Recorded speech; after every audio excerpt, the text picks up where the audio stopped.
আইন শৃঙ্খলা রক্ষাকারী বাহিনী ছাড়া অভিযান পরিচালনার অধিকার কারোই নেই, একথা বলেছেন স্বরাষ্ট্র উপদেষ্টা লেফটেন্যান্ট জেনারেল জাহাঙ্গীর আলম চৌধুরী। দর্শক, এ বিষয়ে শুনবো সাধারণ মানুষের মতামত। আপনাদের সঙ্গে আছি আমি স্বপন আহমেদ। বিভিন্ন জায়গায় বিভিন্ন ধরনের সহিংসতা দেখা যাইতেছে, মব জাস্টিস দেখা যাইতেছে, এটা আসলে আমি ঘোর বিরোধিতা করি। যে মানুষের আইন হাতে তুলে নেওয়ার কোনো অধিকার নাই। মানে মানুষ তার ব্যক্তিগত হিংসা প্রতিহিংসা দ্বারা চালিত হয়ে মানুষ তার এই সে করতেছে আর কি, অন্যের উপর চাপায় দিয়ে সেই সহিংসতা সৃষ্টি করতেছে। এখানে আসলে আইন শৃঙ্খলা ভঙ্গ হচ্ছে। তো আইন শৃঙ্খলার কাজ যেখানে আইন শৃঙ্খলা বাহিনী, সেখানে যে সে তার কাজ তার করা উচিত। মানুষের এই পাবলিক বা সাধারণ মানুষ এই ধরনের কাজে অংশগ্রহণ করাটা এটা আইনত দণ্ডনীয় আমি মনে করি। নিজের হাতে আইন তুলে নেওয়া মানে তো বিশৃঙ্খলা অনেক কিছু সৃষ্টি হওয়া, তো আমরা তো সেটা চাই না। আমরা তো একটা সুস্থ একটা দেশ চাই। আমরা গিয়ে চাই না যে নিজের হাতে আইন তুলতে, আমরা চাই দেশটাকে আরও রক্ষা করতে। মানে অসৎ কিছুই আমরা করতে চাই না, বাট আজকাল দেখা যায় যে ছাত্র জনতা আবার অনেক কিছু নামে মানে মানুষ অনেকজন অনেক খারাপ কিছু করে, যেটা করা উচিত না। আমরা নিজের আইন তুলে নিলে আমরা কিছু করতে পারবো না। যদি তারা সাহায্য করি, তারা শাস্তি দেওয়ার তো আমাদের সংবিধান আছে, আইন আছে, প্রশাসন আছে, তারাই সব কিছু করবে। প্রশাসনকে হেল্প করতে পারি, হ্যাঁ, কিন্তু আমরা নিজেরা বা ছাত্র জনতা যারা আছে এদের নাম দিয়ে এই দেশের ওই অরাজকতা সৃষ্টি করা আসলে এটা ঠিক না। এখন দেশের এই ক্লান্তি লগ্নে আমাদের মানে জনসাধারণের উচিত প্রশাসনকে হেল্প করা। এই দেশটাকে এখন একটা ভালো পর্যায়ে নিতে হলে আমাদের সাধারণ নাগরিক যারা আছি সবাইকে এগিয়ে আসতে হবে, প্রশাসনকে হেল্প করতে হবে, তাহলে আমাদের দেশটা একটা ভালো পর্যায়ে চলে যাবে। স্বরাষ্ট্র উপদেষ্টা বলেছেন আইনশৃঙ্খলা বাহিনীর সদস্য ছাড়া কারো অভিযান করার অধিকার নেই।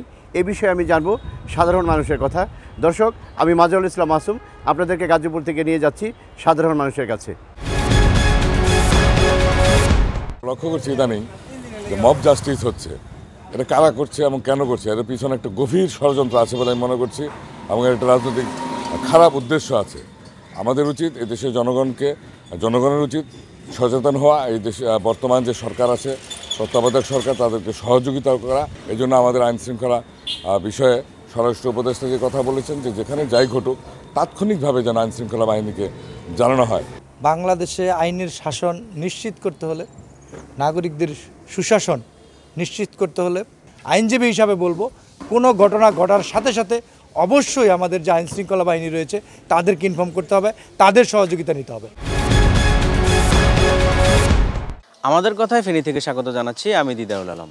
আইনশৃঙ্খলা বাহিনী ছাড়া কেউই অভিযান পরিচালনা করতে পারবে না জানিয়েছেন স্বরাষ্ট্র উপদেষ্টা। এ নিয়ে শুনবো ফেনীর সাধারণ মানুষের ভাবনা।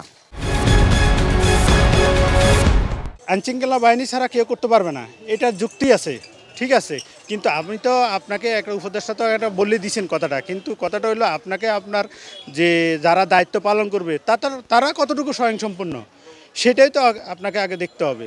যেমন পুলিশ প্রশাসন এখনও পুরোপুরি অ্যাকুরেট মানে নাই বললে চলে, যেটা আছে লেয়ার 20%, কিন্তু আগে তো আপনাকে পুলিশ প্রশাসনকে আগে সাজাইতে হবে। আপনি যে একটা জিনিস নিতে হবে, অন্য যেমন সেনাবাহিনী কি পুরোপুরি হ্যান্ডেল করতে পারবে না, এটাকে আপনাকে দেখতে হবে। সাধারণ মানুষ হিসাবে যেহেতু আইনশৃঙ্খলা রক্ষাকারী বাহিনী, তারা আইনশৃঙ্খলা নিয়ন্ত্রণ করবে, তারা মনে করেন আপনার জনগণের নিরাপত্তা নিশ্চিত করবে, সেই হিসাবে তো অবশ্যই আইনশৃঙ্খলা বাহিনী তাদের নিজ দায়িত্বে তাদের কাজটা করা উচিত। অন্য কেউ এই কাজটা করা আমার মনে হয় ঠিক হবে না। দর্শক, এই ছিল আমাদের কথার আজকের বিষয়ে। এতক্ষণ আপনাদের সঙ্গে ছিলাম আমি স্বপন আহমেদ। আবারও নতুন কোনো বিষয় নিয়ে আপনাদের সঙ্গে দেখা হবে। ততক্ষণ পর্যন্ত ভালো থাকুন, সুস্থ থাকুন আর দেখতে থাকুন এটিএন নিউজ।